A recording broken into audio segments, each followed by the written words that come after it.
Hi, this is Nancy at A Crone's Intuition, and I felt led to come on this morning. It's going to be a very simple video, just some of the things that I'm doing right now. Spring is here. I mean, here in the mountains of western North Carolina, we're still going to have some very chilly nights and some freezes, but things are blooming. The birds are just getting ready to start their families. And I mean, it's just a magical time of the year if you stop and listen and pay attention. You know, I'm retired, so my days can be very lazy. And I can plan out what I want to do and what I want to accomplish. But even having said that, a lot of times I get bogged down in social media and scrolling and wasting a lot of precious time. I mean, you know, games and checking on your friends and seeing who has new videos out. That's very important to us. But, you know, sometimes I find I get bogged down in it. And at the end of the day, I think, well, what have I seen? What have I done? What have I experienced other than holding up this? So, when I was walking out to my mailbox yesterday,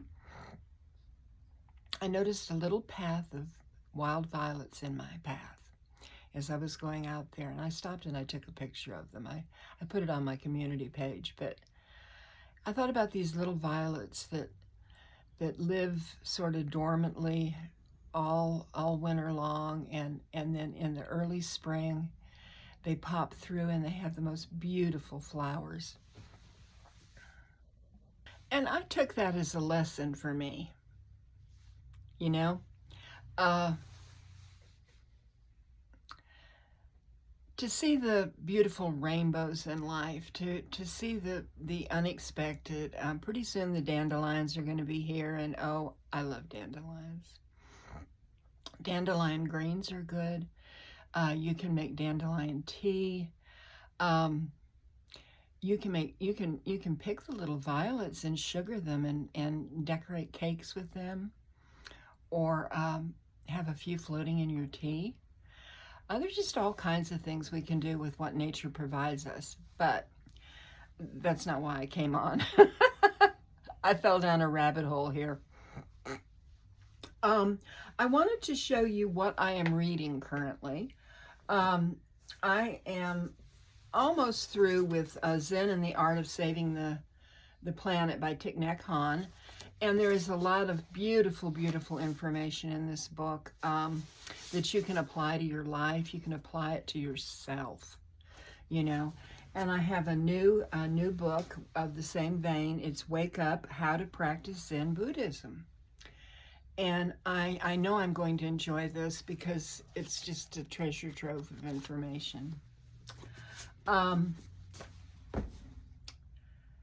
books, other than the Zen books that I'm reading, is I have gotten The 36 Secrets by T. Susan Chang, a Divinic Journey Through the Minor Arcana of the Tarot. And I have started the Deck and Walk this year. I'm doing it with a friend here that I met on YouTube. She's more knowledgeable about this than I am because I'm not good at astrology. It confuses me. And I also, to go along with that, I got the Tarot Handbook by Angeles Arian. Now, this is a book that has to do with the Thoth deck, or the Thoth deck. Now, I have one, but I have never used it. And so I have pulled it out, and with my Deck and Walk, I'm going to be using the Thoth and the RWS decks as I journey through the 36 decans. And so I'm really looking forward to that. And I'm sure that I will be confused a lot, but you know what? That's how you learn, and that's how this crone learns, you know. I'll have to read and reread but you know, one thing I wanted to share with you, which this, like I said, this is going to be all over the place, is, you know, I have my little notebook that I've started for my Deccan walk, and the first three cards that are pulled in the particular walk that I am doing are the first card was the Tower, and the second card was the Two of Wands, and the third card was the Emperor. But I wanted to read you something out of this book about the Tower, because the Tower card has always sort of followed me. You know, it seems like I just pull it all the time in my daily readings, in times when I have truly had a Tower moment.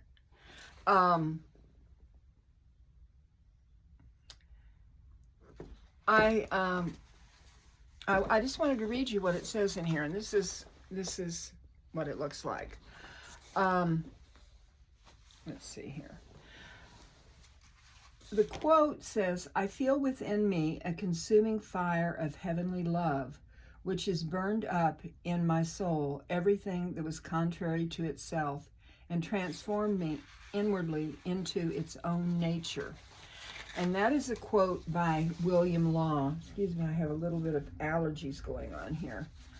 And I just wanted to read this because, to me, the way I look at the Tower, this is the way in my life I have seen it, and I've never seen it written down this way. The Tower is a symbol of the universal principle of healing, renovation, and restoration. Because this card looks so violent, it has often been misinterpreted. The Tower is a symbol of the change and awakening that is required to dismantle that which is artificial, false to fact, or conditioned within our natures. The Oriental fire-eating dragon is the spiritual fire or life force that requires that we dismantle and restructure old forms within our personality, the Tower, so that which is actual and true within our nature can be restored and expressed. Whatever is crystallized or not truly a part of your nature is burned and thrown out of our personality. And they're saying our personality is the Tower. The four figures flying in the air are representative of old mental, emotional, intuitive, and physical ways of expressing oneself that are outmoded and are no longer a part of the authentic or essential self. The Eye of Horus, the opened and radiant eye at the top of the card, is an Egyptian symbol for the god of perception. It represents the state of awakening and seeing the deeper and authentic aspects of self. Once we begin to awaken, we are required to come into alignment with the greater being of who we are, which is symbolized by the Oriental fire-breathing dragon. So there's a lot going on in this card. Simultaneously, this process is one of restructuring old, artificial, and outgrown forms of self in order to heal, renovate, and restore that which is actual and true within our nature. And, you know, it goes on. It's very, very comprehensive. But I absolutely loved that explanation of the Tower. And I think the reason that it hit me, so strongly is during the winter time is when I go inward usually, and I study and I kind of pull away from social media and doing videos and doing readings. And this winter I was very, very sick. I mean, and after I had my surgery, well, I felt awful before my surgery, and after my surgery, I had a long time of recuperation, and I was so weak that I just slept all the time, and all of that space that I usually use for myself spiritually was swept away. So now I'm coming into spring, and I want to do what I had planned to do in the winter months, my time of going within and my time of restoration. And I have found the explanation of this Tower card is what happens when I do that. I don't know if you can see it, but to me it's perfectly clear. You know, and one of the things that I want to do is to take time to ponder things. Now, I know that, you know, like if you're working and you have a home to run and you have children and you have a partner and you know, there are all these other extraneous things that are coming into your life. It's hard to find time to do this. I mean, I recognize that. I know that. I'm in a unique position where I can pretty much do what I want to do, what I'm capable of. And so what I have done is I have gotten, I got this deck the other day. It's called Forest Bathing. And, you know, I get most of my decks on Amazon. I know a lot of people don't want to support Amazon, and I completely understand why. But it is just much easier for me because I have difficulty walking. I use a rollator, and so, you know, getting out. I mean, I can get out, you know, but it's just to go to a metaphysical shop. There are none around here. I would have to journey to Asheville, which is about 45 minutes away. But anyhow, so here's my deck, Forest Bathing, and what it says on the back of it is discover the mental and physical benefits of forest bathing with this essential toolkit. And it's about connecting with nature, and it has all of these beautiful, beautiful cards. And, you know, they're just gorgeous. You know, all different kinds, and on the back there are things that you can do. You know, so what I wanted to do this morning is I wanted to shuffle these and pull out a card and see what it says. And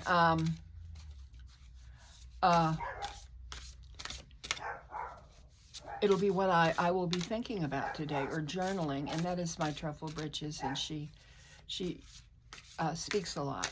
Okay, so let's see what I've got here. Okay, here we go. This card, oh, look at it. It's gorgeous. Do you see that moss and that beauty? Oh, just look at that. I mean, wouldn't you like to be sitting on the bank there and just seeing that beauty? And this is what it says on the back of the card. Observe layers.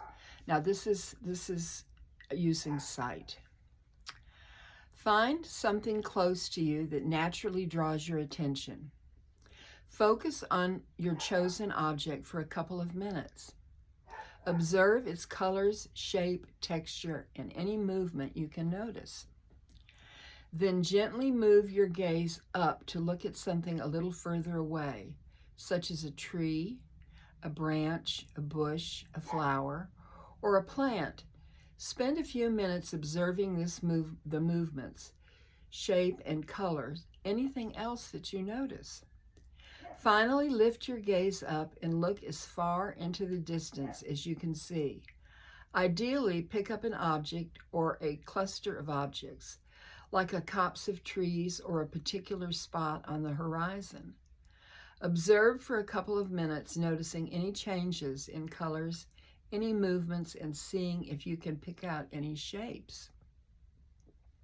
Once you have observed the landscape further away, you can slowly move your gaze back to your initial object. See if you can notice any change in the object from your first observation.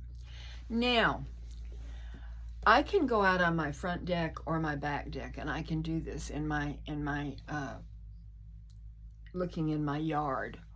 Or I could get in my car and I could drive up onto the Blue Ridge Parkway and just see such beauty. It's amazing. But what I can also do is just look at this card. and do the same thing. And just actually step into this card. You know, prepare myself through ritual of lighting my candles and clearing my space and cleansing my space. And then look at this card and step into it and be right there. You know, you don't have to get a deck. You could cut out pictures from a magazine of things that you think are absolutely beautiful and put them, you know, like reinforce them with a little bit of cardboard on the back, or and have them in your purse. And when you have a moment, just step away from everything that's around you and go into this picture and breathe and feel the wind on your face and hear the birds and the stream that's nearby, and just be there for a little while. Rest, recuperate, regenerate. Become who you truly are, that nature that you were born with and maybe you've forgotten over the years.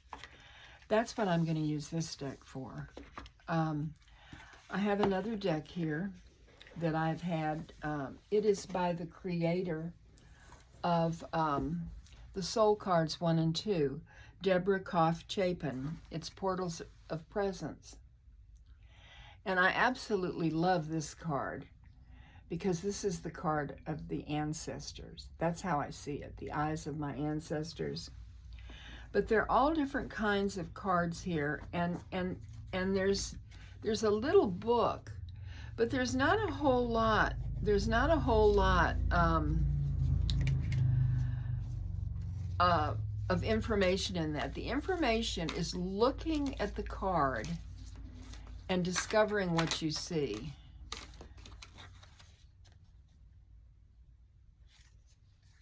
And let's see what came up here. Okay, this one here.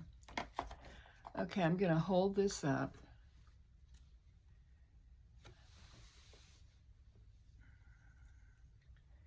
And you study the card, and you think about what you see. Who is this? What's happening? What stands out to you? Well, when I look at this card, I see an ancestor, and I see her eyes closed. And she's thinking of me. And her third eye is open, and she is watching me. She's watching my life as I'm living it, and thinking about her life and how her life was all those thousands of years ago, and how I am a product of what she was. Have I forgotten her? Have I acknowledged her? Do I see tears in her eyes? I see a face that has suffered. And that suffering and that holding on and that living and that procreating that eventually ended up with me, I mean, that's something very deep and precious. That's why I love to do ancestral work, to acknowledge my ancestors for their lives and how they lived and how they went forward under circumstances that I cannot even comprehend, you know? And these are things that I like to think about. These are things that are helping to make me who I want to be, who I am, who I've forgotten, you know, who I am striving to be, because those eyes are always watching. It's whether we pay attention to them or not. So, oh goodness, I think I'm getting a delivery today in the mail, and the post office letting me know, hey. So, this is what I was thinking about this morning, and I just wanted to share it with you. And I guess it's kind of a ramble all over the place, but I meant every word, and I love each and every one of you, and I hope that somehow this made sense. Please leave me comments. If you're not subscribed to my channel, I hope that you will be. And I just want to thank you for being here. Namaste, my precious friends.